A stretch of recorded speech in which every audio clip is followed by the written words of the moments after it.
Welcome to your law बडी। आज की इस वीडियो में हम article 392, 393 and 394 of the Indian constitution को सिंपल लैंग्वेज में समझने वाले हैं। ये आर्टिकल्स कॉन्स्टिट्यूशन के commencement, transition powers of the president और शॉर्ट टाइटल जैसे basic but highly important provision से डील करते हैं। तो चलिए इन्हें समझना शुरू करते हैं, लेकिन उससे पहले आप चैनल को सब्सक्राइब कर दीजिए।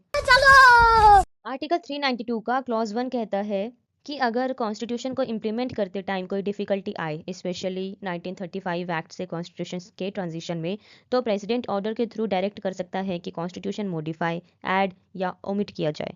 ये चेंजेस जो हैं ये टेम्पररी पीरियड के लिए होते हैं, सिर्फ उतने ही जितने नेसेसरी या एक्सपीडियंट हो।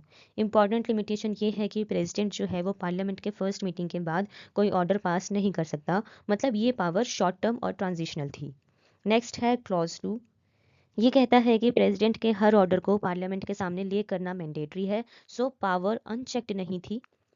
पार्लियामेंट्री सुपरविजन इन शॉर्ट है। Next we have clause 3।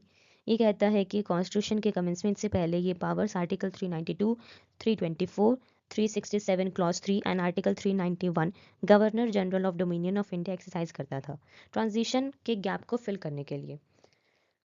Next we have article 393। Very simple but very important. इस कॉन्स्टिट्यूशन का ऑफिशियल नेम है the constitution of India. Next we have article 394 which talks about commencement.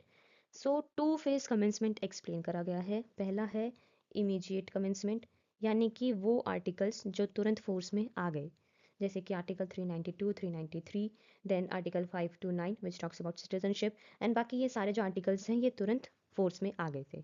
Reason है कि election, definitions, interpretation, transition powers पहले से active होना ज़रूरी था। अब हम बात करते हैं मेन कमेंसमेंट डेट के बारे में। ये है कि बाकी पूरा कॉन्स्टिट्यूशन जो है इन आर्टिकल्स को छोड़ के 26 जनवरी 1950 को फोर्स में आया। इसी दिन को कहा जाता है commencement of the constitution and Republic day of India.